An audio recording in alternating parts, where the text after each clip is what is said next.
মিলাদুন নবী সাল্লাল্লাহু আলাইহি সাল্লাম কিভাবে নবী করিম সাল্লাল্লাহু আলাইহি সাল্লাম উদযাপন করতেন। আমরা তো এমন এক নবী পেয়েছি, এমন এক রসুল পেয়েছি, আমাদের প্রতিটি কদম হবে ওই রসুলের অনুসরণ ভিত্তিক, ওই রসুলকে অনুকরণ ভিত্তিক। মুমিনের জীবনের মধ্যে রসুলকে বাদ দিয়ে কিছু করার কি সুযোগ আছে? একমাত্র শুধুমাত্র কেবলমাত্র নিরাপদ, নিখুঁত, নির্ভুল পথ প্রদর্শক হচ্ছে বিশ্বনবী মুহাম্মদ রাসূলুল্লাহ সাল্লাল্লাহু আলাইহি ওয়াসাল্লাম। মিলাদুন নবী সাল্লাল্লাহু আলাইহি সাল্লাম আমরা শুধু উদযাপন করছি না, প্রিয় নবীজি সাল্লাল্লাহু আলাইহি সাল্লাম নিজেও এই মিলাদুন নবী সাল্লাল্লাহু আলাইহি সাল্লাম উদযাপন করেছেন। সুবহানাল্লাহ। এখন আমরা জানবো রসুল পাক সাল্লাল্লাহু আলাইহি সাল্লাম কীভাবে করতেন আর আমরা কিভাবে করছি, বিষয়টা জানা দরকার আছে না নাই? মিলাদুন শব্দটি মাউলুদুর শব্দ থেকে এসেছে, যার অর্থ হচ্ছে জন্ম। মিলাদ অর্থ কি? জন্ম। মিলাদুন নবী সাল্লাল্লাহু আলাইহি সাল্লাম অর্থ নবী সাল্লাল্লাহু আলাইহি সাল্লামের জন্ম। যদিও এই কথার সাথে আমাদের কর্মের অনেক সময় মিল খুঁজে পাওয়া যায় না। আমরা যারা মিলাদ পড়াই, মিলাদ পড়ি, এই মিলাদ শব্দটার অর্থ হচ্ছে জন্ম। ঘোষণা করা হলো বাকি নামাজের পর মিলাদ পড়া হবে, বা বাকি নামাজের পরে মিলাদ আছে, তাহলে বাকি নামাজের পরে জন্ম আছে। কি আছে? জন্ম আছে। আমরা পড়তেছি দুরূদ শরীফ, যদিও মিলাদের শুরু থেকে শেষ পর্যন্ত যা কিছু আমরা পড়ি একটাও হাদিসে উল্লেখ নেই, সবগুলো মানুষের বানানো। মিলাদ যেটা পড়তেছেন এটা কি জন্মের সাথে, এটার সাথে কোনো কানেকশন আছে? মিলাদের শুরু থেকে শেষ পর্যন্ত জন্মের কোনো কাহিনী আছে? তাহলে মিলাদ কেন বলি আমরা? মিলাদ শব্দের অর্থ হচ্ছে জন্ম। এখন আমরা বললাম বাকি নামাজের পরে মিলাদ আছে, তাহলে অর্থ কি দাঁড়ায়? বাকি নামাজের পরে জন্ম আছে। এটা কোনো কথা হইল ভাই? বাকি নামাজের পরে জন্ম আছে, কার জন্ম? আপনি পড়তেছেন এটা কি, আর বলতেছেন এটা কি? তাহলে আমরা মিলাদ যারা পড়ি, আমাদের মূল উদ্দেশ্য হচ্ছে দোয়া। কি? দোয়া। তাহলে আমরা মিলাদ না বলি দোয়া অনুষ্ঠান আছে, এ কথা তো বলা যায়। তাহলে আজকে থেকে আমরা এটা সংশোধন করে নিব, আমাদের জীবনটাই সংশোধনযোগ্য। কথা কি বুঝে যায়? যদি আমি সংশোধন হতে না পারি, আমাদের জীবনের কোনো দাম নাই। ভুল দিয়ে মানুষকে সৃষ্টি করেছে, ভুল তো আমাদের আদম আলাইহিস সালামও করেছেন, কিন্তু সেই ভুলের উপরে ছিল না সংশোধন হলো? সংশোধন হয়েছে। এটাই আমাদের শিক্ষা। তাহলে বাকি নামাজের পরে মিলাদ আছে এই কথা আমরা বলবো না, আমরা বলবো বাকি নামাজের পরে দোয়া আছে বা দোয়া অনুষ্ঠান আছে। পারা যাবে তো ইনশাআল্লাহ? তাহলে কর্মের সাথে কথার সাথে মিল না হলে তো এটা মুনাফিকের পর্যায়ে পড়ে যাবে। নবী করিম সাল্লাল্লাহু আলাইহি সাল্লাম জন্মগ্রহণ করেছেন, এতে কারো কোনো দ্বিমত, সন্দেহ, সংশয় নাই। মিলাদুন নবী সাল্লাল্লাহু আলাইহি সাল্লাম অর্থ হচ্ছে নবী সাল্লাল্লাহু আলাইহি সাল্লামের জন্ম। আরেকটা বিষয় মনে রাখবেন, নবী করিম সাল্লাল্লাহু আলাইহি সাল্লাম কত সালে জন্মগ্রহণ করেছে, কোন মাসে জন্মগ্রহণ করেছে, কোন তারিখে জন্মগ্রহণ করেছে, এই বিষয়ে কোরআন এবং হাদিসের মধ্যে কোনো বক্তব্য পাওয়া যায় না।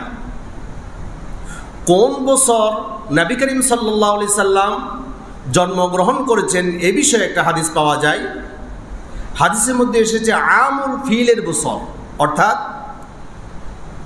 হস্তির বছর। ফিল অর্থ কি? হাতি। আপনারা জেনে থাকবেন নবী করিম সাল্লাল্লাহু আলাইহি সাল্লামের জন্মের 50 দিন আগে, এটা ঐতিহাসিকদের মত, নবী করিম সাল্লাল্লাহু আলাইহি সাল্লাম জন্মগ্রহণ করার 50 দিন আগে আব্রাহার বাদশাহ কাবাগর ধ্বংস করার জন্য এক ঝাঁক হাতি বাহিনী নিয়ে মক্কায় আগমন করে। মক্কা কাবাগর থেকে কিছু দূরে তারা অবস্থান নেয়, সেখান থেকে তারা আক্রমণ করবে। ওইখান থেকে তারা আর সামনে এগুতে পারল না। আল্লাহ সুবহানাহু ওয়া তাআলা সূরা ফিলের মধ্যে বিস্তারিতভাবে বলেছেন, ওয়ারসালা আলাইহিম তায়রান আবাবিল, আবাবিল পাখির ঠোঁটের মধ্যে, পায়ের মধ্যে কিছু ছোট ছোট কঙ্করের দানা আল্লাহ তাআলা দিয়ে প্রেরণ করে দিলেন। আর ওই পাথরগুলো আব্রাহার বাদশার ওই হাতি বাহিনীর উপর ওই পাখিগুলো নিক্ষেপ করলো। তাফসির মধ্যে এসেছে আবাবিল পাখি, এটা তো অনেক বড় পাখি নয়, আবাবিল পাখির ঠোঁটের মধ্যে ধরে, এটা তো বড় কঙ্কর নয়, ছোট একটা কঙ্কর। এই সামান্য ছোট কঙ্কর যার মাথার উপর পড়েছে, ওই কঙ্করটা তার মাথা দিয়ে ঢুকে পেটের নাড়িবুড়ি সুদ্ধা একসাথ করে তার পিছনের রাস্তা দিয়ে বের করে দিয়েছে। আল্লাহু আকবার। আব্রাহার বাদশাহ তার হাতি বাহিনী নিয়ে যেই বছর ধ্বংস হয়েছে, সেই বছর রাসূল সাল্লাল্লাহু আলাইহি ওয়াসাল্লাম জন্মগ্রহণ করেছে। জামিউ তিরমিজির হাদিস নাম্বার 3619 عن قيس بن مخرمة رضي الله تعالى عنه قال ولدت أنا ورسول الله صلى الله عليه وسلم عام الفيل। কায়েস ইবনে মাখরামা রাদিয়াল্লাহু তাআলা আনহু তিনি বলছেন, উলিদতু আমরা জন্মগ্রহণ করেছি, আনা আমি নিজে, ও রাসূলুল্লাহ সাল্লাল্লাহু আলাইহি সাল্লাম এবং রাসূল পাক সাল্লাল্লাহু আলাইহি সাল্লাম আমাল ফিলি, আমুল ফিলের বছর, অর্থাৎ কাবাগর ধ্বংস করতে আসা ওই আব্রাহার বাদশাহ যে হাতি বাহিনী শুদ্ধ আল্লাহ তাআলার নির্দেশ ক্রমে আবাবিল পাখির মাধ্যমে যে বছর ধ্বংস হয়েছিল, ওই বছর আমি এবং রসুল এক সালে এক সনে জন্মগ্রহণ করেছি। সুবহানাল্লাহ বলেন। এরপর ওয়াসালা উসমান ইবনে আফফান রাদিয়াল্লাহু তাআলা আনহু, ওসমান ইবনে আফফান রাদিয়াল্লাহু তাআলা আনহু একজন সাহাবীকে প্রশ্ন করল, কুবাসা ইবনে আশিয়াম আখা বানি ইয়ামুর ইবনে লাইসিন, ইয়াসার ইবনে লাইস গোত্রের একজন ব্যক্তি, তার নাম ছিল কুবাস ইবনে আশিয়াম। তাকে উসমান ইবনে আফফান রাদিয়াল্লাহু তাআলা আনহু একটা প্রশ্ন করল। তিনি বলল, আনতা আকবারু আম রাসূলুল্লাহ সাল্লাল্লাহু আলাইহি ওয়াসাল্লাম, ও আল্লাহর রাসূলের সাহাবী, আপনি বড় না রাসূল সাল্লাল্লাহু আলাইহি সাল্লাম বড়? আনতা আকবারু, আপনি বড়, আম অথবা রাসূলুল্লাহ সাল্লাল্লাহু আলাইহি সাল্লাম, রাসূল সাল্লাল্লাহু আলাইহি সাল্লাম বড়, কে বড়? ফাকালা, তিনি বললেন, রাসূলুল্লাহ সাল্লাল্লাহু আলাইহি সাল্লাম আকবারু মিন্নি, আমি কিভাবে রাসূলের চাইতে বড় হতে পারি? আমার চাইতে আমার রাসূল অসংখ্য অগণিত গুণে তিনি অনেক বড়। সুবহানাল্লাহ। কিন্তু ওয়ানা আকদামু মিনহু ফিল মিলাদি, আমি রাসূল সাল্লাল্লাহু আলাইহি সাল্লামের জন্মের অনেক আগে জন্মগ্রহণ করেছি। প্রথম বলল আমার চাইতে রাসূল সাল্লাল্লাহু আলাইহি সাল্লাম অনেক বড়, এটা বলেছেন কোন দিক থেকে? মর্যাদার দিক থেকে।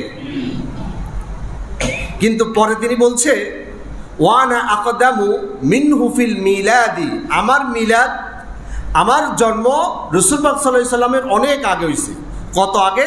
এবার তিনি বলছেন, ওয়ালিদা রাসূলুল্লাহ সাল্লাল্লাহু আলাইহি সাল্লাম আমাল ফিলি, রাসূল পাক সাল্লাল্লাহু আলাইহি সাল্লাম তো আমুল ফিলের বছর, অর্থাৎ হস্তি বাহিনীর ধ্বংসের বছর রাসূলুল্লাহ জন্মগ্রহণ করেছে। কিন্তু ওই বছর আমি কত বড় ছিলাম জানেন? এবার উসমান ইবনে আফফান রাদিয়াল্লাহু তাআলা আনহুকে কুবাসা ইবনে আশিয়াম তিনি বলছেন, ওয়ারাফাআত বি উম্মি আলাল মাওদি'i ক্বালা আরাআইতু খাদকাল ফিলি আখদারু মুহিলান, অর্থাৎ ওই বছর আমার মা আমাকে ওই যে হস্তি বাহিনীকে আল্লাহ তাআলা যেখানে ধ্বংস করে দিয়েছেন সেইখানে আমাকে নিয়ে গেল। কোন বছর? আমুল ফিলের বছর। যে বছর রাসূল সাল্লাল্লাহু আলাইহি সাল্লাম জন্মগ্রহণ করেছে, ওই বছর আমার মা আমাকে হস্তি বাহিনীর ধ্বংসস্তূপ দেখানোর জন্য আমাকে নিয়ে যাওয়া হলো। অরাআইতু, আমি সেখানে দেখেছি, খাদকাল ফিলি আখদারু মুহিলান, হস্তি বাহিনীর যে মল মূত্রগুলো ছিল এগুলো সবুজ তৃণলতার সাথে এটা বদল হয়ে গেল, অর্থাৎ হাতির মলগুলো সবুজ তৃণলতার সাথে বদলাইয়া একাকার হয়ে গেছে, এটা আমি নিজের চোখে দেখেছি। তার মানে রাসূল পাক সাল্লাল্লাহু আলাইহি ওয়াসাল্লাম যখন জন্মগ্রহণ করেছে তখন আমার বুঝ হয়েছে এতটুকু যে আমি ওই হস্তি বাহিনীর ধ্বংসস্তূপ আমি নিজে দেখেছি, আমার মা আমাকে দেখাইছে। কিন্তু রাসূল আমার চেয়ে অনেক বড়, যেটা আমি বর্ণনা করতে পারি না। কিন্তু রাসূলের জন্ম আমার জন্মের অনেক পরে। সুবহানাল্লাহি বিহামদি। তাহলে রাসূল পাক সাল্লাল্লাহু আলাইহি ওয়াসাল্লামের প্রতি সাহাবায়ে কেরামদের মুহাব্বত, আবেগ, শ্রদ্ধা, ভালোবাসা ছিল। তিনি তো বলতে পারতেন, ওনাকে প্রশ্ন করা হলো আপনি বড় না উনি বড়? উনি বয়সের দিক থেকে বড় হলেও তিনি বলতে পারতেন আমি বড়। তিনি কি এই কথা বললেন? আল্লাহু আকবার। আজকে আমরা মুখে যা আসে তাই বলে ফেলি, না, চিন্তা ভাবনা করে কথা বলতে হবে। এই হাদিসটা কোথায় আছে? জামিউ তিরমিজি 3619 নম্বর হাদিস। এই হাদিসের মধ্যে থেকে যেটা আমরা প্রমাণ পাই সেটা হচ্ছে রাসূল পাক সাল্লাল্লাহু আলাইহি সাল্লাম হস্তি বাহিনীর ধ্বংসের বছরেই তিনি জন্মগ্রহণ করেন। এটা হাদিস দ্বারা সাব্যস্ত। এখন আমাদের প্রশ্ন জাগে, হস্তি বাহিনী ধ্বংস হয় কত সালে? হাদিসের মধ্যে এসেছে হস্তি বাহিনী ধ্বংস যে বছর হয় সে বছর রাসূল পাক সাল্লাল্লাহু আলাইহি সাল্লামের জন্ম, কিন্তু সেটা কত সালে? ঐতিহাসিকগণ বলেন সে সালটি হলো 570 অথবা 571। এটা কি কোরআন হাদিসের মত না ঐতিহাসিকদের মত? ভালো করে খেয়াল করুন। ঐতিহাসিকদের মতের মধ্যে সঠিকও হতে পারে, ভুলও হতে পারে।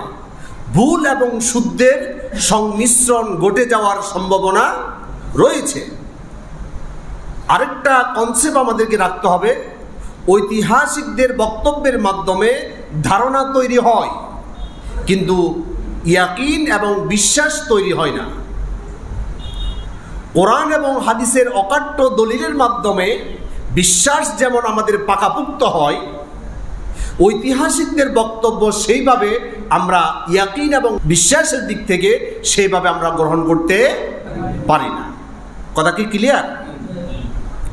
এখন নবী করিম সাল্লাল্লাহু আলাইহি সাল্লাম কত সালে জন্মগ্রহণ করেছেন এই নিয়ে ঐতিহাসিকদের বক্তব্য দুই রকম। কয় রকম? দুই রকম। কারো মত হচ্ছে 570 খ্রিস্টাব্দ, আবার কারো মত হচ্ছে 571 খ্রিস্টাব্দ। কোন সনে তিনি জন্মগ্রহণ করেছেন এই বিষয় নিয়ে দুটি মতামত পাওয়া যায়। নবী করিম সাল্লাল্লাহু আলাইহি সাল্লাম কোন মাসে জন্মগ্রহণ করেছেন এই মাস নিয়ে মতপার্থক্য আছে 8টা। কয়টা ভাই? 8টা। তার মানে রাসূল পাক সাল্লাল্লাহু আলাইহি সাল্লাম কোন তারিখে, কোন মাসে, কোন বছর জন্মগ্রহণ করেছে এটা কোরআনেও নাই, হাদিসেও নাই। এখন এটা ঐতিহাসিকদের মত থেকে আমাদেরকে জানতে হবে। তাহলে ঐতিহাসিকদের মত অনুসারে 8টা মতামত পাওয়া যায়। কারা মত পার্থক্য তৈরি করেছে? তারা হচ্ছেন ইবনে কাসির, ইবনে হিশাম, আল্লামা কাস্তালানী রহিমাহুল্লাহ সহ অন্যান্য ঐতিহাসিক সিরাত লেখকগণ রাসূল পাক সাল্লাল্লাহু আলাইহি সাল্লামের মাস সম্পর্কে 8টা মতামত উল্লেখ করেছেন। কেউ বলেছেন নবী করিম সাল্লাল্লাহু আলাইহি সাল্লাম মুহররম মাসে জন্মগ্রহণ করেছেন, আবার কেউ বলেছেন সফর মাসে জন্মগ্রহণ করেছেন, কেউ বলেছেন রবিউল আউয়াল মাসে জন্মগ্রহণ করেছেন, আবার কেউ বলেছেন রবিউস সানি মাসে জন্মগ্রহণ করেছে, আবার কেউ কেউ বলেছেন নবীজি সাল্লাল্লাহু আলাইহি সাল্লাম জন্মগ্রহণ করেছেন রমজান মাসে। যারা নবী করিম সাল্লাল্লাহু আলাইহি সাল্লাম রবিউল আউয়াল মাসে জন্মগ্রহণ করেছেন এই কথাটা বক্তব্যে নিয়ে এসেছেন, তারাও আবার তারিখ নিয়ে মতপার্থক্য তৈরি করেছেন। ঐতিহাসিক সিরাত লেখকগণ বলেন নবী করিম সাল্লাল্লাহু আলাইহি সাল্লাম কোন তারিখে কোন দিনে জন্মগ্রহণ করেছেন এইটা নিয়ে ঐতিহাসিকদের মধ্যে 12টা মতামত পাওয়া যায়। কয়টা? 12টা। কেউ বলেছেন রবিউল আউয়াল মাসের 2 তারিখ, কেউ বলেছেন 8 তারিখ, কেউ বলেছেন 9 তারিখ, কেউ বলেছেন 10 তারিখ, কেউ বলেছেন 12 তারিখ, কেউ বলেছেন 17 তারিখ, কেউ বলেছেন 22 তারিখ। একজন গবেষক তিনি বলছেন আমি গবেষণা করে দেখেছি আমুল ফিলের বছর নবী করিম সাল্লাল্লাহু আলাইহি সাল্লাম সোমবারে জন্মগ্রহণ করেছে এই বিষয় হাদিস আছে। সোমবার কি বারের মধ্যে পড়ে না তারিখের মধ্যে পড়ে? তারিখের মধ্যে পড়ে, বারের মধ্যে পড়ে। আমি বলেছি সন, মাস, তারিখ এই 3টা বিষয়ের একটা বিষয় কোরআন এবং হাদিসে কোথাও উল্লেখ নেই, কিন্তু আমুল ফিলের বছর এটা হাদিসে পাওয়া যায়। আবার সোমবারে রাসূল পাক সাল্লাল্লাহু আলাইহি সাল্লাম জন্মগ্রহণ করেছে এটাও হাদিস দ্বারা সাব্যস্ত। আমাদের গবেষণা অনুযায়ী আমুল ফিলের বছর যে সোমবার আমরা গবেষণা করে দেখেছি সেটা 12ই রবিউল আউয়াল পড়ে না, সেটা হচ্ছে 9ই রবিউল আউয়াল পড়ে। এটা ঐতিহাসিকদের মত, আমরা ঐতিহাসিকদের বক্তব্যের মাধ্যমে ধারণা তৈরি হয়, বিশ্বাস তৈরি হয় না। তাহলে বোঝা যাচ্ছে নবী করিম সাল্লাল্লাহু আলাইহি সাল্লাম কোন সনে, কোন মাসে, কোন তারিখে জন্মগ্রহণ করেছেন এটা নির্দিষ্ট নয়। এখন আমরা যদি নবী করিম সাল্লাল্লাহু আলাইহি সাল্লামের জন্ম উপলক্ষে আনন্দ উল্লাস করতে চাই, তাহলে তো নির্দিষ্ট তারিখ লাগবে। এখন নির্দিষ্ট তারিখ না হলে আপনি শুধু 12ই রবিউল আউয়াল জশ্নে জুলুস করলেন, বাকি যাদের মত আছে এগুলো আপনি কিভাবে বাদ দিবেন? আর এভাবে যদি আমরা জশ্নে জুলুস প্রত্যেক মাসে করি, তাহলে তো সামনে দেখা যাবে জশ্নে জুলুসের জন্য মানুষ চলাফেরাও করতে পারবে না। এই বিষয়টা আমরা ক্লিয়ার। ইবনে ইসহাক রাহিমাহুল্লাহ তিনি প্রখ্যাত একজন ঐতিহাসিক, তিনি শুধু মতামত ব্যক্ত করেছেন যে নবী করিম সাল্লাল্লাহু আলাইহি সাল্লাম 12ই রবিউল আউয়াল জন্মগ্রহণ করেছে, এটা একটা মত। এরকম আরও 11টা মত আছে। তাহলে বোঝা যাচ্ছে নবী করিম সাল্লাল্লাহু আলাইহি সাল্লামের জন্ম তারিখ সম্পর্কে আল্লাহ তাআলা রসুলকে জানান নাই, রসুল উম্মতদেরকে জানান নাই।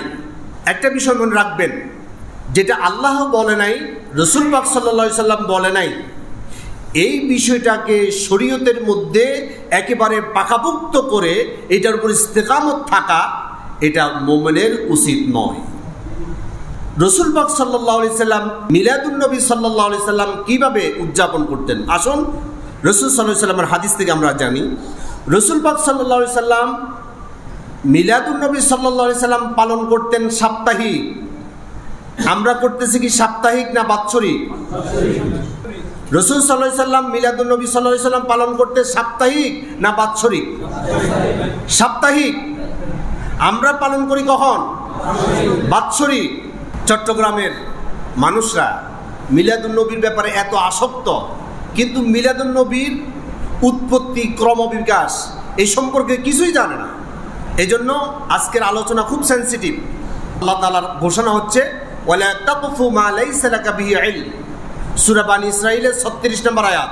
আল্লাহ তাআলা বলছেন ওয়ালা তাকফু, তোমরা চুপ থাকবে, মা লাইসা লাকা বিহি ইলম, যে বিষয়ে তোমার ইলম নাই। যে বিষয়ে ইলম নাই, বিষয়ে চুপ থাকাই বাঞ্ছনীয়। যদি ইলম থাকে, হ্যাঁ আপনি আমাকে বুঝিয়ে দেন, আমি বুঝে নিব ইনশাআল্লাহ। যদি আমি বুঝতে পারি, আমার হাজার হাজার মুসল্লি বুঝে যাবে ইনশাআল্লাহ। রসুল পাক সাল্লাল্লাহু আলাইহি সাল্লাম সাপ্তাহিক মিলাদুন নবী সাল্লাল্লাহু আলাইহি সাল্লাম উদযাপন করতেন। কিভাবে করতেন? তিনি প্রতি সোমবার রোজা রাখার মাধ্যমে তিনি মিলাদুন নবী সাল্লাল্লাহু আলাইহি সাল্লাম উদযাপন করতেন। আসুন রসুলের হাদিস থেকে শুনি। সহিহ মুসলিম শরীফের হাদিস, হাদিস নাম্বার 2640।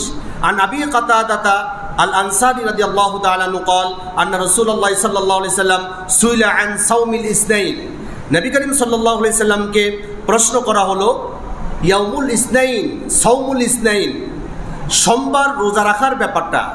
অর্থাৎ রসুলকে প্রশ্ন করা হলো, ইয়া রাসূলুল্লাহ, আমরা দেখি আপনি প্রতি সোমবার রোজা রাখেন, এটার কারণ কি, এটার ফজিলত কি, এটার গুরুত্ব কি, এটার মাহাত্ম্য কি? ফাকালা রাসূলুল্লাহ সাল্লাল্লাহু আলাইহি সাল্লাম, রাসূল পাক সাল্লাল্লাহু আলাইহি সাল্লাম বলছেন, ফিহি বুলিদতু ওয়া ফিহি উনজিলা আলাইয়া, এই সোমবারে আমার জন্ম হয়েছে এবং এই সোমবারেই আমার উপর কোরআন নাজিল হয়েছে। সুবহানাল্লাহ। তাইলে রসুলের জন্ম উপলক্ষে কেউ যদি কোনো আমল করতে চায়, সে কি চাঁদা তুলে, গরু জবাই করে, ভাগ ভাটারোয়া করে বিরিয়ানি খাবে, জশ্নে জুলুস করবে, না রোজা রাখবে? রসুল পাক সাল্লাল্লাহু আলাইহি সাল্লাম মিলাদুন নবী পালনের পদ্ধতি শিখাইছে কি শিখাই নাই? আচ্ছা, রসুলের পদ্ধতির বাইরে আপনি কোন পদ্ধতির মাধ্যমে জান্নাত খুঁজতেন? ওই পথে কি জান্নাত পাওয়া যাবে? আপনি যদি সিলেটের ট্রেনে না উঠে, ঢাকার ট্রেনে উঠে সিলেট যাওয়ার আশা করেন, আদৌ কি সেটা সম্ভব? আপনি রসুলের ট্রেনে উঠলেন না, আপনি কোন বুজুর্গ কি করলো, কোন পীর সাহেব কি বললো, ওই ট্রেনে উঠলেন। রাসূলুল্লাহ সাল্লাল্লাহু আলাইহি সাল্লামের ট্রেন যদি কেউ মিস করে, সে কি আল্লাহর জান্নাতে যেতে পারবে? রাসূল পাক সাল্লাল্লাহু আলাইহি সাল্লাম মিলাদুন নবী পালন করতেন প্রত্যেক সোমবারে রোজা রেখে। প্রত্যেক সাপ্তাহিক তিনি মিলাদুন নবী পালন করতেন। আমরা এক বছরে একবার করি। আচ্ছা, এটা কি রসুলের সাথে মিলল না বেমিল হলো? এবার আসেন আরেকটা হাদিস শুনেন। মুসনাদে আহমদের হাদিস, হাদিস নাম্বার 2506। আন ইবনে আব্বাস রাদিয়াল্লাহু তাআলা আনহু قال উলিদ আন-নবী সাল্লাল্লাহু আলাইহি সাল্লাম ইসনাইন। ইবনে আব্বাস রাদিয়াল্লাহু তাআলা আনহু তিনি বলছেন, উলিদ আন-নবী সাল্লাল্লাহু আলাইহি সাল্লাম ইয়াউমাল ইসনাইনি, সোমবারে নবী করিম সাল্লাল্লাহু আলাইহি সাল্লাম জন্মগ্রহণ করেছেন। অস্তুনবিয়া ইয়াউমুল ইসনাইনি, সোমবারে রাসূল পাক সাল্লাল্লাহু আলাইহি সাল্লামকে নবুয়ত দান করা হয়েছে। অতওয়াফা ইয়াউমাল ইসনাইনি, এই সোমবারে রাসূল পাক সাল্লাল্লাহু আলাইহি সাল্লাম ইন্তেকাল করেছেন। অখরাজা মুহাজিরান মিন মাক্কাতি ইলাল মাদিনাতি ইয়াউমাল ইসনাইনি, মক্কা থেকে মদিনায় যখন হিজরতের জন্য তিনি রওনা করেন সেই দিনটাও ছিল সোমবার দিন। অকদিমাল মাদিনাতা ইয়াউমাল ইসনাইনি, রাসূল পাক সাল্লাল্লাহু আলাইহি সাল্লাম যেদিন মদিনার মধ্যে কদম রাখলেন সেই দিনটাও ছিল ইয়াউমুল ইসনাইন, অর্থাৎ সোমবার দিন। ওরাফাল হাজর আসওয়াদ ইয়াউমুল ইসনাইনি, হজর আসওয়াদ যখন নবী করিম সাল্লাল্লাহু আলাইহি সাল্লাম কাবাগরের মধ্যে স্থাপন করে সেই দিনটাও ছিল ইয়াউমুল ইসনাইন, অর্থাৎ সোমবার দিন। সুবহানাল্লাহি ওয়া বিহামদিহি। তাহলে সোমবারের ফজিলত, সোমবারের গুরুত্ব ইসলামের মধ্যে অপরিসীম। কারণ নবী করিম সাল্লাল্লাহু আলাইহি সাল্লামের মতো বিশাল নিয়ামত, নবী করিম সাল্লাল্লাহু আলাইহি সাল্লামের মতো নিয়ামত পৃথিবীর মানব গোষ্ঠীর জন্য দ্বিতীয় কোনো নিয়ামত নাই। সুবহানাল্লাহ। 21 নম্বর সূরা, সূরা আম্বিয়া 107 নম্বর আয়াত আল্লাহ তাআলা বলছেন, ওমা আরসালনাকা ইল্লা রাহমাতাল লিল আলামিন, আমি গোটা বিশ্ববাসীর জন্য রহমত হিসেবে আমি আমার রাসূলকে প্রেরণ করেছি। সুবহানাল্লাহ। শুধু মানুষের জন্য রহমত নয়, আকাশের মধ্যে যত নক্ষত্র রাজি আছে সেটার জন্য আমার রাসূল নিয়ামত, রহমত। সমুদ্রের গহীন জলরাশির ভিতরে একেবারে অণু থেকে পরমাণু, জাররা থেকে আরো জাররা, পুঙ্খাণু থেকে আরো পুঙ্খাণু, ক্ষুদ্র থেকে আরো ক্ষুদ্রাণু, যত প্রাণীর জগৎ রয়েছে সকল প্রাণীর জন্য আমি রাসূলকে রহমত হিসেবে পাঠিয়েছি। আল্লাহ তাআলা নিজের পরিচয় দিতে গিয়ে বলেছেন আলহামদুলিল্লাহি রাব্বিল আলামিন। রাসূলের পরিচয় দিতে গিয়ে আল্লাহ তাআলা বলছেন ওমা আরসালনাকা ইল্লা রাহমাতাল লিল আলামিন। আলম অর্থ জগৎ, পৃথিবী। আলম হচ্ছে এক বছর, আলামিন বহু বছর। পৃথিবীর উপরে নিচে যত জগৎ আছে সকল জগতের জন্য আল্লাহ একজন রব। ওই সমস্ত জগৎ সমূহের জন্য মুহাম্মদ রাসূলুল্লাহ সাল্লাল্লাহু আলাইহি সাল্লাম রাহমাতাল লিল আলামিন। সুবহানাল্লাহ। আল্লাহর সৃষ্টি জগতের ভিতরে 1 ইঞ্চি অথবা 1 বালি পরিমাণ আল্লাহ রব নয় এরকম একটা বালি আছে? আল্লাহ যেমন প্রত্যেকটা সৃষ্টির জন্য রব, মুহাম্মদ রাসূলুল্লাহ সাল্লাল্লাহু আলাইহি সাল্লাম প্রত্যেকটা সৃষ্টির জন্য রহমত। সুবহানাল্লাহ। এখন এত বিশাল নিয়ামত পাওয়ার পর আমরা কি খুশি হব না? আমরা খুশি না নারাজ? আমরা কেন? পৃথিবীর যত ধর্ম অবলম্বী রয়েছে, খ্রিস্টান, বৌদ্ধ, হিন্দু, যত ধরনের ধর্ম পণ্ডিত রয়েছে সবাই এক বাক্যে বিনা প্রশ্নে মুহাম্মদ রাসূলুল্লাহ সাল্লাল্লাহু আলাইহি সাল্লামের জন্য তারা ভালোবাসা উজাড় করে দেখিয়েছেন। সুবহানাল্লাহ। আমরা তো মুসলমান মুমিন, আমাদের জীবনের চাইতে বেশি ভালোবাসি আমরা রাসূলকে। সুবহানাল্লাহ। এটাই ঈমানের দাবি। যে ব্যক্তি জীবনের চাইতে বেশি মুহাম্মদ রাসূলুল্লাহ সাল্লাল্লাহু আলাইহি সাল্লামকে ভালোবাসলো না সে কখনো মুমিন হতে পারে না। সহিহ বুখারীর হাদিস, হাদিস নাম্বার 15। عن أنس بن مالك رضي الله تعالى عنه قال قال رسول الله صلى الله عليه وسلم لا يؤمن أحدكم حتى أكون أحب إليه من والده وولده والناس أجمعين।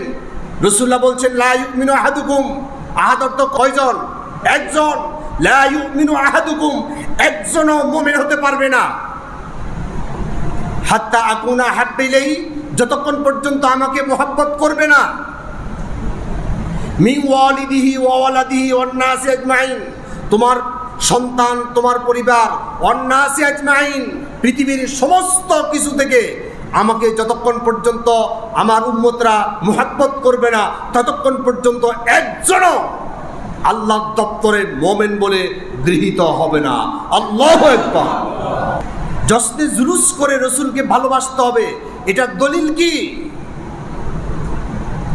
সবাই থেকে চাঁদা তুলে গরু জবাই করে ভাগ বাটোয়ারা করে সবাই খাইতে হবে, খেয়ে রসুলের প্রতি মহব্বত দেখাতে হবে। এটা দলিল কোথায়? আমি আপনাকে এগুলো থেকে নিরুৎসাহিত করছি না। আমি বলতে চাচ্ছি মিলাদুন্নবী সাল্লাল্লাহু আলাইহি সাল্লাম রসুল যেভাবে করেছেন সেভাবে উম্মত করা কি বাঞ্ছনীয়, নাকি আমরা প্রচলিত যে নিয়মে করে আসছি সেটাই ভালো? কোনটা করতে হবে? রসুলের দেখানো পদ্ধতিতে করতে হবে। নবী করিম সাল্লাল্লাহু আলাইহি সাল্লামের মতো বিশাল নিয়ামত আমরা পেয়েছি। এখন আমরা আনন্দ করব, আমরা উল্লাস প্রকাশ করব কিভাবে? রোজার মাধ্যমে। কিভাবে করব? রোজা রাখার মাধ্যমে। যেমন কি মুসা আলাইহিস সালামকে আল্লাহ তাআলা যখন ফেরাউনের কবল থেকে বিজয় দান করলো, এই বিজয় নিয়ামত পাওয়ার পর হযরত মুসা আলাইহিস সালাম তিনি নিজেও রোজা রেখে আল্লাহর কাছে শুকর আদায় করেছে, আনন্দ উল্লাসে তিনি আল্লাহর শুকর আদায় করেছেন। সুবহানাল্লাহ। এটাও সহিহ বুখারীর হাদিস, হাদিস নাম্বার 2004। আন ইবনে আব্বাস রাদিয়াল্লাহু তাআলা আনহু قال, ইবনে আব্বাস রাদিয়াল্লাহু তাআলা আনহু তিনি বলছেন, কদিবান নবী সাল্লাল্লাহু আলাইহি সাল্লাম আল মাদিনা, নবী করিম সাল্লাল্লাহু আলাইহি সাল্লাম যখন মক্কা থেকে মদিনার মধ্যে কদম রাখলেন, ফারাআল ইয়াহুদা তাসুমু ইয়াউম আশুরা, তিনি দেখতে পেলেন ইহুদিরাও আশুরার দিন রোজা রাখে। ফাকালা, রাসূল সাল্লাল্লাহু আলাইহি সাল্লাম তাদেরকে প্রশ্ন করলেন, মা হাদা, এই দিনটা কি তোমরা আজকের দিনটা রোজার মাধ্যমে উদযাপন করো? ক্বালু হাদা ইয়াউমুন সালিহ, তারা রসুলকে উত্তরে বলল, ইয়া রাসূলুল্লাহ, আজকে তো খুব উত্তম দিন, আজকে তো অনেক বড় দিন, অনেক ইসলাহের দিন, অনেক গুরুত্বপূর্ণ দিন। হাদা ইয়াউমুন নাজ্জাল্লাহু বানি ইসরাঈলা মিন আদুওয়িহিম, আপনি জানেন না বনি ইসরাঈলদেরকে হযরত মূসা আলাইহিস সালাম সহ মূসা আলাইহিস সালামের সকল কওমকে আল্লাহ তাআলা নাজ্জাল্লাহু, নাজাত দিয়েছেন, বানি ইসরাঈলা, বানি ইসরাঈলদেরকে মিন আদুওয়িহিম, তাদের শত্রুর কবল থেকে, অর্থাৎ ফেরাউনের কবল থেকে আল্লাহ সুবহানাহু ওয়া তাআলা বনি ইসরাঈলকে নাজাত দেওয়ার কারণে এই আশুরার দিনটা আমরা রোজা রাখি। ফাসামাহু মূসা, কেননা এই দিনে মূসা আলাইহিস সালাম রোজা রেখেছেন। ফাকালা ফাআনা হাক্কু বিমূসা মিনকুম, রাসূলুল্লাহ বলছেন মূসাকে অনুসরণ করা। মূসা আলাইহিস সালাম ইয়াউম আশুরার দিন রোজা রাখে, এজন্য তোমরা রাখো। মূসা আলাইহিস সালাম কেন রেখেছেন? ওই যে ফেরাউনের কবল থেকে মুক্তি দিয়েছে আল্লাহ তাআলা, এই জন্য তিনি রোজার মাধ্যমে এই আনন্দ উল্লাস করতেন। এটা তার উম্মতরা, ইহুদিরাও সেটা পালন করতেন। রাসূল পাক সাল্লাল্লাহু আলাইহি ওয়াসাল্লাম বলছেন, ফাআনা হাক্কু বিমূসা মিনকুম, তোমাদের চাইতে হক বেশি আমার মূসা আলাইহিস সালামকে অনুসরণ করা। সুবহানাল্লাহ। ফাসামাহু, রাসূলুল্লাহ নিজে রোজা রাখতেন, ওয়া আমারা বিসিয়ামিহি, এবং এই দিন প্রত্যেক উম্মতকে রোজা রাখতে তিনি নির্দেশ দিয়ে দিলেন। সুবহানাল্লাহ। তাহলে আল্লাহর পক্ষ থেকে নিয়ামত পাওয়ার পর আনন্দ উল্লাস করবে কি জশ্নে জুলুসের মাধ্যমে, না রোজা রাখার মাধ্যমে? রোজার মাধ্যমে। এখন আপনি কাকে অনুসরণ করবেন? বেদাতের প্রশ্ন যখন আসে তখন বলে যে রাসূল সাল্লাল্লাহু আলাইহি ওয়াসাল্লামের জমানায় তো এরকম পাকা মসজিদ ছিল না, এসি ছিল না, ফ্যান ছিল না, তাহলে এগুলো তো নব আবিষ্কার, এগুলো কি বেদাত? বেদাত কাকে বলা হয়? বেদাত বলা হয় ইবাদতের জন্য আর ইবাদতের ভিতরে। এই বিষয়টা বুঝলে বেদাত কাকে বলে এটা বুঝবেন। একটা হচ্ছে ইবাদতের ভিতরে, আর একটা হচ্ছে ইবাদতের জন্য। আচ্ছা, ফ্যান লাইট ফাঁকা করা, এসি লাগানো, এটা কি ইবাদতের ভিতরে না ইবাদতের জন্য? ইবাদতের জন্য। এখন রাসূল পাক সাল্লাল্লাহু আলাইহি ওয়াসাল্লাম দুইটা ঈদ আমাদেরকে দিয়েছেন, ঈদুল ফিতর, ঈদুল আজহা। এখন আমরা ঈদে মিলাদুন নবী আরেকটা বাড়াইলাম। দুইটা ঈদ রাসূল সাল্লাল্লাহু আলাইহি ওয়াসাল্লাম আমাদেরকে শিখিয়েলেন, ঈদুল ফিতর, ঈদুল আজহা। এই ঈদুল ফিতর, ঈদুল আজহার ভিতরে ইবাদত আছে না নাই? নামাজ পড়তে হয়, খুতবা দিতে হয়, এরপর যা যা করণীয় আছে সব কিছু হাদিসের মধ্যে আছে না নাই? আছে। এখন আমরা ঈদে মিলাদুন নবী একটা নতুন করে আবিষ্কার করলাম। এখন ঈদ যখন আমরা যোগ করলাম তখন আমরা কি বললাম? রাসূল পাক সাল্লাল্লাহু আলাইহি ওয়াসাল্লাম আগমন করলো, এটা কি আমরা খুশি হব না? অবশ্যই আমরা খুশি হব। এখন খুশিটা কি রাসূল যেভাবে করেছেন এইভাবে খুশি উদযাপন করব, না আমাদের ইচ্ছা মতো করব? রাসূলের মতো। রাসূল কিভাবে করলেন? রোজার মাধ্যমে করলেন। আমরা এখন অন্যভাবে করতেছি। রাসূলকে অনুসরণ করলাম নাকি রাসূলকে বাদ দিয়ে দিলাম? এখন আমরা কি করব? আল্লাহকে প্রশ্ন করেন। কোরআন মাজিদের 8 নম্বর সূরা সূরা আনফালের 1 নম্বর আয়াত আল্লাহ তাআলা বলছেন, ওয়া আতিউল্লাহ ওয়া রাসূলাহু ইন কুনতুম মুমিনিন। ওয়া আতিউল্লাহ, তোমরা আল্লাহকে অনুসরণ করো, আল্লাহর ইতাআত করো, আনুগত্য করো, রাসূলাহু এবং রাসূলের আনুগত্য করো, ইন কুনতুম মুমিনিন, যদি তোমরা মুমিন হও। যদি মুমিন না হও তোমরা যা ইচ্ছা তা করো, কিন্তু যদি মুমিন হও তাহলে আল্লাহ এবং রাসূলকে অনুসরণ করতে হবে। এই প্রথম দলিল গেল। 4 নম্বর সূরা সূরা আন-নিসার 80 নম্বর আয়াত আল্লাহ তাআলা বলছেন, মাইয়ুতি'ir রাসূলা ফাকাদ আতা আল্লাহ। মাইয়ুতি'ir রাসূল, কেউ যদি রাসূলকে অনুসরণ করে, ফাকাদ আতা আল্লাহ, সে যেন আমার আল্লাহকে অনুসরণ করলো। আল্লাহু আকবার। রাসূলকে অনুসরণ করা মানে কাকে অনুসরণ করা? আল্লাহকে অনুসরণ করা। কারণ কি? তোমরা দেখতে পাচ্ছ মুহাম্মদ রাসূলুল্লাহ তার জিহ্বা দিয়ে কথা বলছে। আমি আল্লাহ বলতেছি, মুহাম্মদ রাসূলুল্লাহর জিহ্বা দিয়ে আমি স্বয়ং আল্লাহ কথা বলতেছি। আল্লাহু আকবার। আল্লাহ সুবহানাহু ওয়া তাআলা বলছেন, আমি তোমাদেরকে এমন রাসূল পাঠিয়েছি যে রাসূল নিজ থেকে কথা বলে না। হে মানব সকল, তোমরা দেখতে পাচ্ছ মুহাম্মদ রাসূলুল্লাহ কথা বলছে, আমি আল্লাহ বলছি, মুহাম্মদ রাসূলুল্লাহর জিহ্বা দিয়ে আমি আল্লাহ কথা বলছি। আল্লাহু আকবার। আল্লাহ তাআলা বলছেন 53 নম্বর সূরা সূরা আন-নাজমের 3 এবং 4 নম্বর আয়াত, ওমা ইয়ানতিকু আনিল হাওয়া ইন হুয়া ইল্লা ওয়াহয়ুন ইউহা। আল্লাহু আকবার। কি ভয়ঙ্কর আওয়াজ দিচ্ছেন আল্লাহ তাআলা। এরপরেও মুহাম্মদ রাসূলুল্লাহকে বাদ দিয়ে কোন পিশাব আপনি ধরেছেন? মুহাম্মদ রাসূলুল্লাহ সাল্লাল্লাহু আলাইহি সাল্লামের উপর কোন পিশাব আছে? কোন বড় পীর, ছোট পীর, দেশি পীর, বিদেশি পীর, কোন পীর কি রাসূলুল্লাহর সামনে দাঁড় করানো যাবে? আল্লাহ তাআলা বলছে, মা ইয়ানতিকু আনিল হাওয়া, আমার রাসূল নিজ থেকে একটা শব্দ উচ্চারণ করে না, ইন হুয়া ইল্লা ওয়াহয়ুন ইউহা, যতক্ষণ পর্যন্ত আমি ওহী করি না। সুবহানাল্লাহ।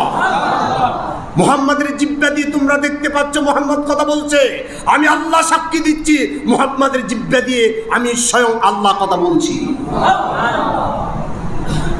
গায়ের পশম দাঁড়িয়ে যাওয়ার কথা। এরপর আল্লাহ তাআলা কি বলছে শুনুন। 4 নম্বর সূরা সূরা আন-নিসার 59 নম্বর আয়াত, ইয়া আইয়ুহাল্লাযীনা আমানু, হে ঈমানদারগণ।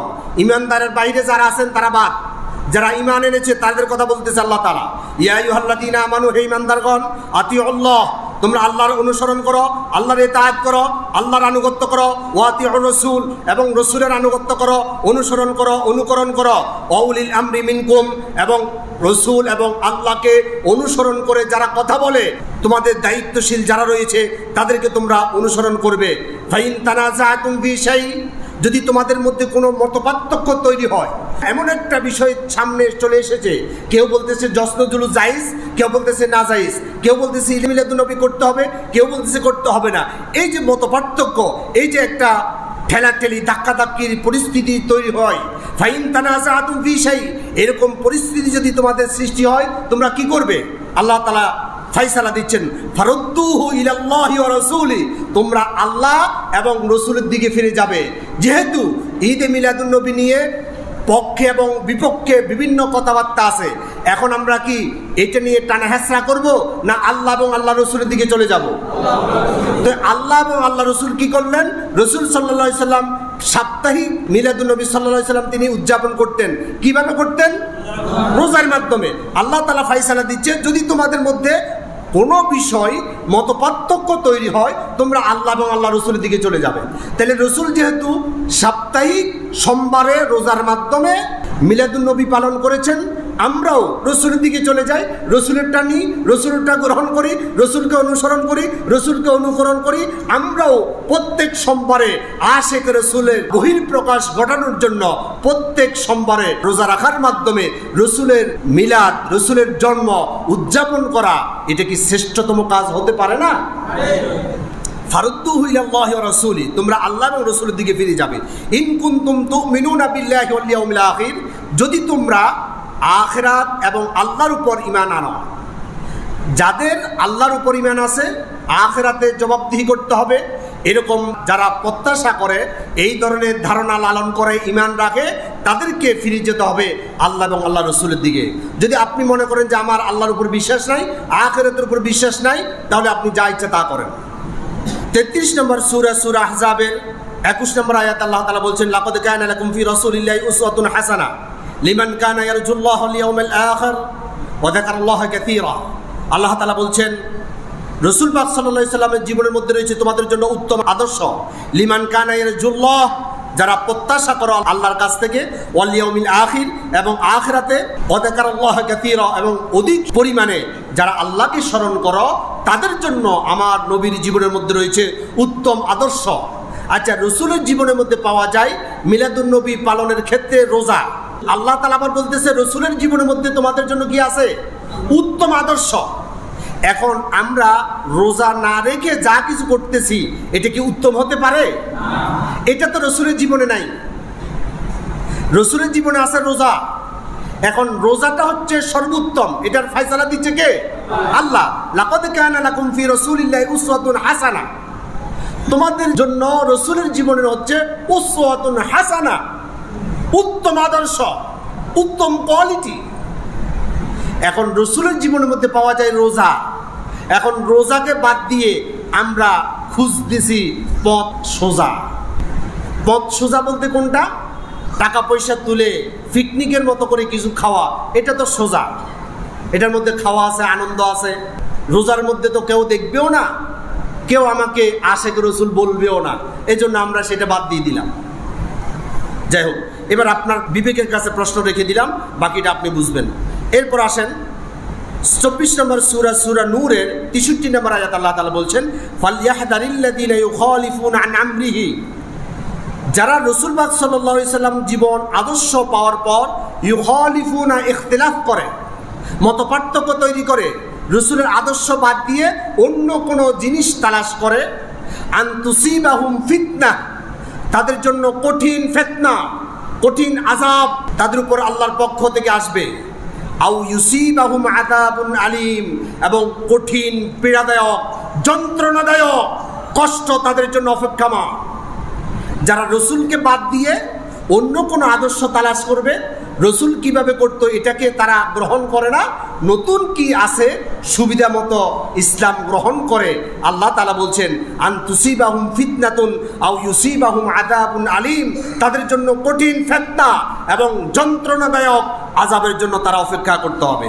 নাউযু বিল্লাহি মিন যালিক। আচ্ছা আসেন, এখন রাসূল পাক সাল্লাল্লাহু আলাইহি সাল্লামের মতো করে যদি আমরা যে কোনো ইবাদত করি, সেটা হবে আমাদের জন্য অনেক বেশি লাভজনক ব্যবসা।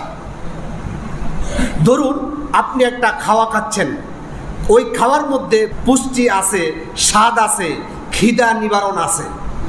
ওই খাওয়াটা যদি আপনি সুন্নাহ মোতাবেক খান, তাহলে এই পুষ্টিও পাবেন, স্বাদও পাবেন, খিদাও নিবারণ হবে, পাশাপাশি আপনার আমলনামার মধ্যে বিশাল সওয়াবের পাহাড় আল্লাহ তাআলা যোগ করে দিবেন। ধরেন আমরা পোশাক গায়ে দিই, কাপড় গায়ে দিই না? কাপড় গায়ে দেওয়ার মধ্যে কয়েকটা ফায়দা আছে। আমরা লজ্জাস্থান ডাকি, আমাদের নিজেদেরকে শোভনীয় করে অন্যের কাছে উপস্থাপন করি। এখন এই কাপড় পরা এটা যদি আমরা সুন্নাহ মোতাবেক করি, তাহলে এর পাশাপাশি সওয়াবও পাওয়া যাবে। তাহলে আমরা যে কোনো কাজ করার ক্ষেত্রে অনুসরণ করব কারটা? সবাই বলতে পারলেন না আমার প্রিয় নবীজির কথা? সবাই বলেন না আমরা কাকে অনুসরণ করব? রাসূল পাক সাল্লাল্লাহু আলাইহি সাল্লামকে। রাসূল পাক সাল্লাল্লাহু আলাইহি সাল্লামের অনুসরণ করলে যেই সাহাবায়ে কেরাম রিদওয়ানুল্লাহি তাআলা আলাইহিম আজমাইন রাসূল পাক সাল্লাল্লাহু আলাইহি সাল্লামকে দেখে দেখে আমল করেছে, এই জামানায় এসে কেউ যদি রাসূলুল্লাহকে না দেখে শুধু কোরআন এবং হাদিসের উপর আমল করতে পারে, নবী করিম সাল্লাল্লাহু আলাইহি সাল্লাম বলছে আমাকে দেখে দেখে যে সমস্ত সাহাবীরা আমল করেছে, এই ধরনের 50 জন সাহাবীর আমলের মধ্যে আল্লাহ তাআলা কোরআন এবং সুন্নাহ ভিত্তিক আমল করার কারণে আমার ওই শেষ জমানার উম্মতের আমলনামার মধ্যে 50 জন সাহাবীর আমলের সওয়াব দান করে দিবে। রাসূলের বক্তব্য শুনেন, সুনানে আবু দাউদ শরীফের হাদিস, হাদিস নাম্বার 4341। আন আবু সালাবা রাদিয়াল্লাহু তাআলা আনহু قال قال رسول الله صلى الله عليه وسلم للعامل فيه مثل اجر 50 رجلا يعملون مثل عمله। ও আমার সাহাবীরা, তোমরা শুনে রাখো, যারা আমাকে না দেখে শুধু কোরআন এবং সুন্নাহ ভিত্তিক আন্তরিকতা নিয়ে আমল করবে, ইয়ামালুনা মিথলা আমালিহি 50 রাজুলান, একজন ব্যক্তির আমল 50 জন ব্যক্তির আমলের সমান করে দিবে আল্লাহ তাআলা। ক্বালা ইয়া রাসূলুল্লাহ সাল্লাল্লাহু আলাইহি সাল্লাম, একজন সাহাবী রাসূলকে প্রশ্ন করলো, আজরু 50 মিনহুম, ইয়া রাসূলুল্লাহ 50 জনের আমলের সমান হবে, এটা কি যারা আপনার পরে আপনাকে না দেখে আমল করবে তাদের ভিতর থেকে 50 জন, নাকি আমাদের ভিতরে যে সাহাবায়ে কেরাম আছে এই সাহাবায়ে কেরামদের ভিতর থেকে 50 জন? সুবহানাল্লাহ বললেন না? রাসূল পাক সাল্লাল্লাহু আলাইহি ওয়াসাল্লাম বললেন, আমাকে না দেখে শেষ জামানায় যখন ইখতিলাফ চলবে, মতপার্থক্য চলবে, দিন নিয়ে কটাক্ষ চলবে, দিনের কথা বললে বিভিন্ন ধরনের সমালোচনার শিকার করবে এবং বিভিন্ন ধরনের কটাক্ষ করে তাকে হেনস্থ করবে, এই কঠিন পরিস্থিতির মধ্যে আল্লাহর দ্বীনকে আঁকড়ে ধরে শত সমালোচনার ভিতরে, শত প্রতিকূল পরিস্থিতির ভিতরে আল্লাহর দ্বীনকে আঁকড়ে ধরে আল্লাহর কোরআন এবং হাদিসের উপর ইস্তেকামত থেকে যারা আমল করবে তাদের প্রত্যেকের আমলের পরিমাণ হবে 50 জন ব্যক্তির আমলের সমান। সুবহানাল্লাহ। রাসূলকে একজন সাহাবী প্রশ্ন করলেন, ইয়া রাসূলুল্লাহ, যারা আমল করবে তাদের ভিতর থেকে 50 জনের আমলের সমান, নাকি আমাদের ভিতর থেকে সাহাবায়ে কেরামদের আমলের মধ্যে 50 জনের সমান? ফাকালা রাসূলুল্লাহ সাল্লাল্লাহু আলাইহি সাল্লাম, রাসূলুল্লাহ সাল্লাল্লাহু আলাইহি সাল্লাম বলছেন, আজরু 50 মিনকুম, আমার সামনে বসে থাকা তোমাদের ভিতরে 50 জন সাহাবীর আমলের সমপরিমাণ হবে আমার ওই সকল উম্মতের আমল। সুবহানাল্লাহ। তাহলে রাসূল পাক সাল্লাল্লাহু আলাইহি সাল্লামের অনুসরণ করে সুন্নাহ ভিত্তিক আমরা যদি আমল করতে পারি, শুধু একটা আমলের সওয়াব নয়, 50 জন সাহাবায়ে কেরামের আমলের সমপরিমাণ সওয়াব আমরা পাবো। সুবহানাল্লাহ। তাহলে সাহাবায়ে কেরাম রাসূল পাক সাল্লাল্লাহু আলাইহি সাল্লাম কিভাবে মিলাদুন নবী উদযাপন করতেন? যারা জবাব দেন না ভুলে গেছেন। রাসূল পাক সাল্লাল্লাহু আলাইহি সাল্লাম মিলাদুন নবী পালন করতেন কিভাবে? সোমবারে রোজার মাধ্যমে। কিবারে রোজার মাধ্যমে? সোমবারে রোজার মাধ্যমে। এখন আমরা যদি রাসূলের সুন্নাহ ভিত্তিক এই আমলটা করতে পারি, রাসূলুল্লাহর হাদিস সাক্ষী দিচ্ছে আমার আল্লাহ সুবহানাহু ওয়া তাআলা রাসূলের সুন্নাতের মর্যাদার কারণে 50 জন সাহাবীর আমল আপনার আমলনামায় দান করে দিবেন। এটি হচ্ছে আমার রাসূলের মর্যাদা। রাসূলের সুন্নাতের মর্যাদা যদি এমন হয়, আমার রাসূলের মর্যাদা কত বেশি! আল্লাহু আকবার। একজন কবি বলল, রাসূলের মর্যাদা সম্পর্কে আমি কিছু বলার নাই, আমি ছোট মানুষ হিসেবে এই কথা বলতে পারি, আমার আল্লাহর যে মর্যাদা, এই আল্লাহর মর্যাদার পরেই রাসূলের মর্যাদা। সুবহানাল্লাহ। রাসূল পাক সাল্লাল্লাহু আলাইহি সাল্লামের সাথে একই জান্নাতে থাকার সুযোগ পাবে এমন কিছু আল্লাহর বান্দা আছে। সুবহানাল্লাহ বললেন না? আসেন আমরা নিজে থেকে কথা বলার দরকার কি, যেখানে আমার প্রিয় নবীজির হাদিস আছে, আমার আল্লাহ সুবহানাহু ওয়া তাআলার কোরআনের আয়াত আছে। রাসূলুল্লাহ কি বলছে শুনেন। জামিউত তিরমিজির হাদিস, হাদিস নাম্বার 2678, عن أنس بن مالك رضي الله تعالى عنه قال قال رسول الله صلى الله عليه وسلم من أحيا سنتي, কেউ যদি আমার সুন্নাতকে জীবিত করে, ফাকাদ আহাব্বানি, সে আমাকে মুহাব্বত করলো, ওমান আহাব্বানি কানা মাই ফিল জান্নাহ, আমাকে যে মুহাব্বত করলো আমি এবং ওই আল্লাহর বান্দা একই জান্নাতের ভিতরে থাকবো। আমার প্রিয় নবীজির সাথে জান্নাতে থাকতে আমরা চাই কি চাই না? রাসূলের মুহাব্বত করতে হবে। এখন রাসূলের মুহাব্বতটা আপনি কিভাবে দেখাবেন? রাসূল তো নাই।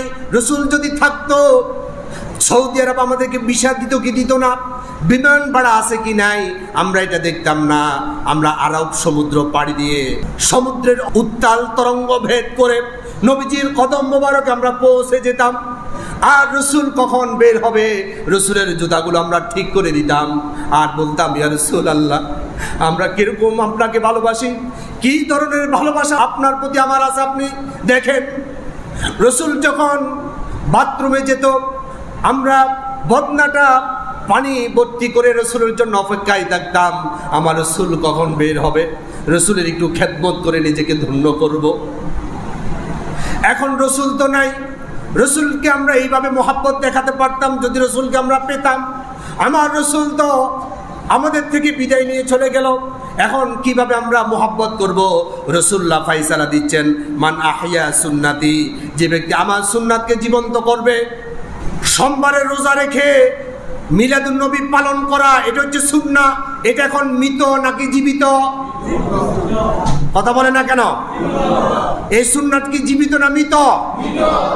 জশ্নে জুলুস করা এটা কি জীবিত না মৃত? এটা জীবিত। চাঁদা তুলে সবাই মিলে পিকনিক করা, এটাও জীবিত। নবী করিম সাল্লাল্লাহু আলাইহি সাল্লাম বলছেন, মান আহইয়া সুন্নাতি, আমার সুন্নাতকে যারা জীবিত করবে, ফাকাদ আহাব্বানি, সে আমাকে মহব্বত করে। সুবহানাল্লাহ বলেন। রসুলের সুন্নাতকে জীবন্ত করলেন না, আপনি রসুলকে ভালোবাসলেন না। রসুলের ভালোবাসার প্রমাণ কি?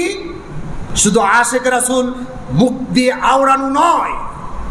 রসুল্লাহ বলছেন, জামিউ তিরমিজি 2678 নম্বর হাদিস, আনাস ইবনে মালিক বলছেন, রসুল্লাহ বলছেন, আমি সাক্ষী দিচ্ছি তোমাদেরকে, মান আহইয়া সুন্নাতি, যে ব্যক্তি আমার সুন্নাতকে জীবন্ত করলো, আহইয়া মানে কি? জীবন দান করলো, ফাকাদ আহাব্বানি, সে আমাকে মহব্বত করলো। আর এইভাবে যারা আমাকে মহব্বত করবে, কানা মাই ফিল জান্নাহ, আমার সাথে একসাথে একই জান্নাতে থাকবে। সুবহানাল্লাহ।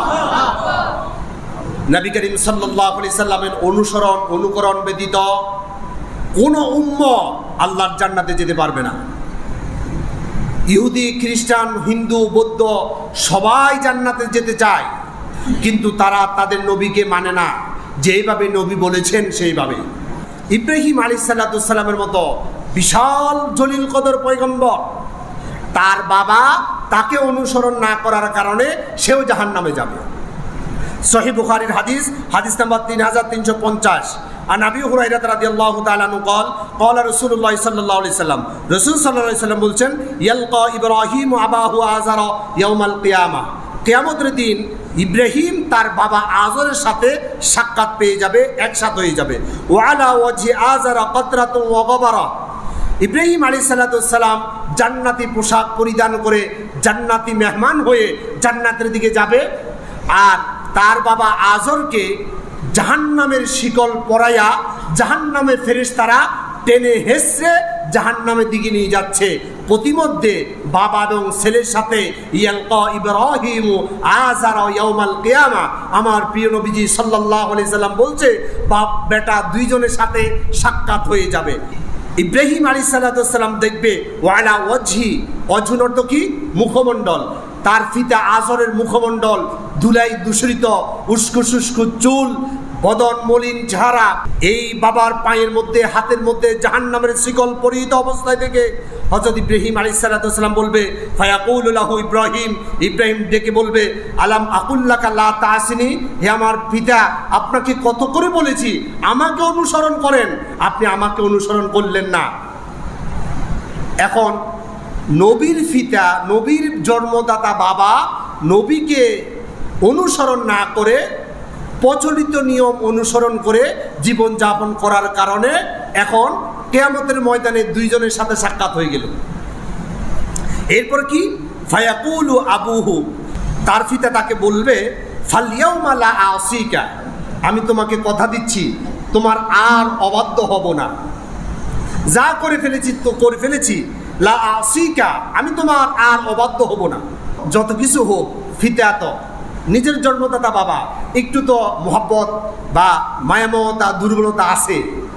এবার ইব্রাহিম আলাইহিস সালাম আল্লাহর কাছে হাত তুলবেন, ফায়াকুলু লাহু ইব্রাহিম, ইব্রাহিম আলাইহিস সালাম আল্লাহকে ডাক দিবে, ইয়া রব্বি, হে আমার রব, ইন্নাকা ওয়া'আদতানি আল্লা তুখজিনি ইয়াউমা ইউবাসুন, আয় আল্লাহ তাআলা, আপনি তো আমাকে একটা ওয়াদা দিয়েছেন, ইন্নাকা ওয়া'আদতানি, আপনি কি নিশ্চয় আমাকে একটা ওয়াদা দেন নাই?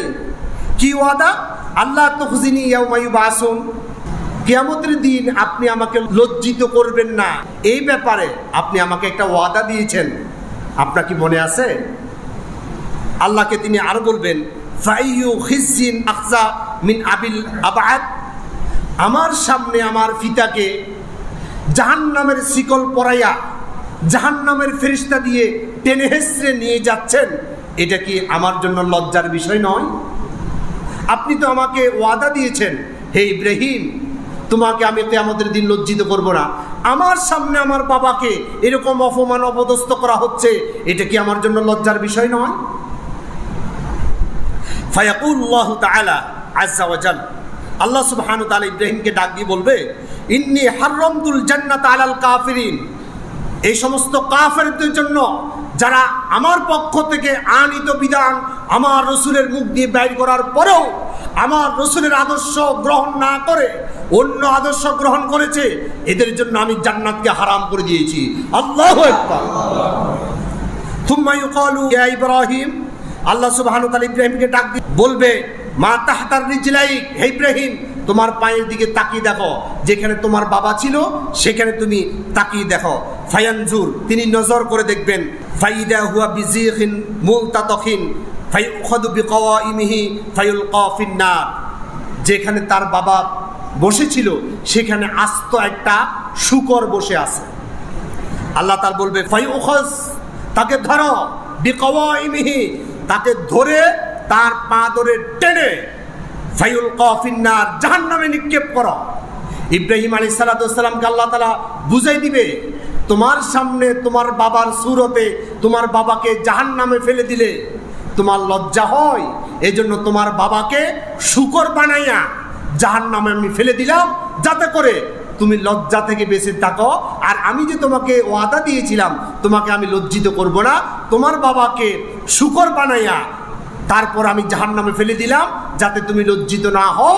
আর তোমার বাবাকে আমি ক্ষমা করলাম না, কারণ আমার নবীকে যারা হুবহু অনুসরণ করবে না তাদের জন্য এটা শিক্ষা। আমার রাসূল সোমবারের রোজার মাধ্যমে মিলাদুন নবী সাল্লাল্লাহু আলাইহি সাল্লাম পালন করেছেন। এই পদ্ধতি থেকে যারা সরে এসে ভিন্ন পদ্ধতিতে মিলাদুন নবী পালন করছে, তাদেরকে এই হাদিস থেকে শিক্ষা গ্রহণ করা দরকার আছে না নাই? আল্লাহ তাআলা বুঝার আমল করার তৌফিক দান করুন, আমরা বলি আমিন।